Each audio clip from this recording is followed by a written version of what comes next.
केजरीवाल के घर के पास भाजपा का पूर्वांचल सम्मान मार्च, पुलिस ने की पानी की बौछार।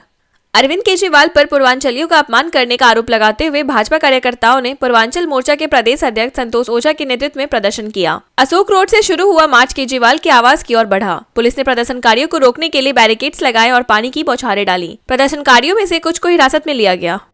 दिल्ली चुनाव में कांग्रेस का छठ महापर्व और शारदा सिन्हा के नाम पर जिला बनाने का वादा। दिल्ली विधानसभा चुनाव के लिए कांग्रेस ने पूर्वांचल कार्ड खेला है। बिहार कांग्रेस अध्यक्ष अखिलेश प्रसाद सिंह ने ऐलान किया कि यमुना किनारे छठ महापर्व का आयोजन होगा और दिवंगत लोक गायिका शारदा सिन्हा के नाम पर नया जिला बनाया जाएगा। उन्होंने आम आदमी पार्टी और बीजेपी पर पूर्वांचलियों का अपमान करने का आरोप लगाया और कहा कि कांग्रेस सरकार में पूर्वांचल से मुख्यमंत्री भी हो सकता है।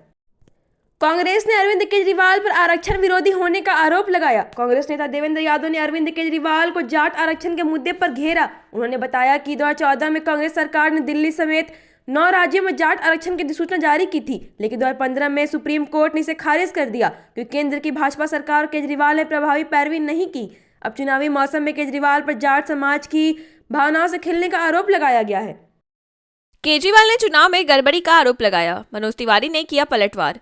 दिल्ली के पूर्व मुख्यमंत्री अरविंद केजरीवाल ने मुख्य चुनाव आयुक्त को चिट्ठी लिखकर मतदाता सूची में गड़बड़ी और बीजेपी नेता पर शिकायत की। उन्होंने चुनाव अधिकारी को निलंबित करने की मांग की। इस पर बीजेपी सांसद मनोज तिवारी ने पलटवार करते हुए कहा कि केजरीवाल और आम आदमी पार्टी यूपी बिहार के लोगों से नफरत करती है। तिवारी ने उन्हें फर्जीवादों वाली पार्टी बताया।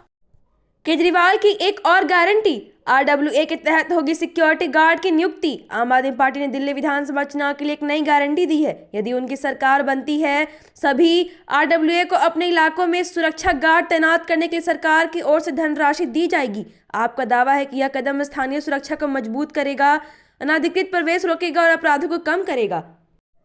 दिल्ली चुनाव की नामांकन प्रक्रिया शुरू। दिल्ली विधानसभा चुनाव के लिए नामांकन प्रक्रिया सुबह 11 बजे शुरू हो गई।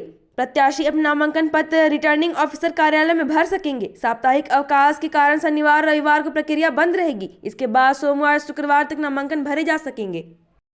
दिल्ली की चुनावी राजनीति में जाटों का दबदबा।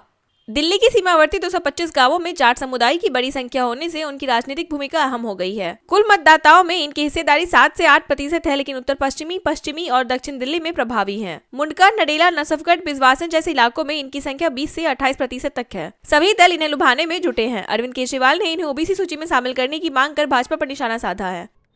नड्डा के घर साहब पहुंचे, आज आ सकती है भाजपा की दूसरी लिस्ट। दिल्ली चुनाव को लेकर भाजपा के राष्ट्रीय अध्यक्ष जेपी नड्डा के घर कोर कमेटी की बैठक हुई, जिसमें गृह मंत्री अमित शाह भी शामिल हुए।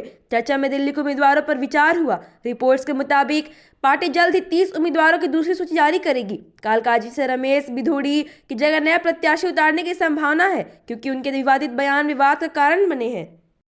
भाजपा नेता बोले, केजरीवाल यूपी बिहार के लोगों को दोगला कह रहे हैं। भाजपा नेता अजय आलोक ने अरविंद केजरीवाल पर यूपी और बिहार के लोगों का अपमान करने का आरोप लगाया। उन्होंने कहा कि 2020 में कोविड के दौरान केजरीवाल ने लोगों को मवेशियों की तरह बाहर निकाला था और अब उन्हें दोगला कह रहे हैं। आलोक ने चुनौती देते हुए कहा कि केजरीवाल को पूर्वांचलियों के बीच जाकर इसका खामियाजा भुगतना पड़ेगा। दिल्ली चुनाव में पोस्टर वॉर, भाजपा ने लिखा केजरीवाल पूर्वांचलियों के दुश्मन। दिल्ली विधानसभा चुनाव को लेकर आप और बीजेपी के बीच पोस्टर वॉर जारी है। आपने अमित शाह की तस्वीर के साथ गालीबाज दानव लिखा, जबकि भाजपा ने केजरीवाल को पूर्वांचलियों का दुश्मन बताते हुए उनका पोस्टर जारी किया। दोनों पार्टियों ने एक दूसरे पर तीखे आरोप लगाए हैं। इससे पहले भाजपा ने केजरीवाल को चुनावी हिंदू बताया था, तो आपने अमित शाह को चुनावी मुसलमान करार दिया था।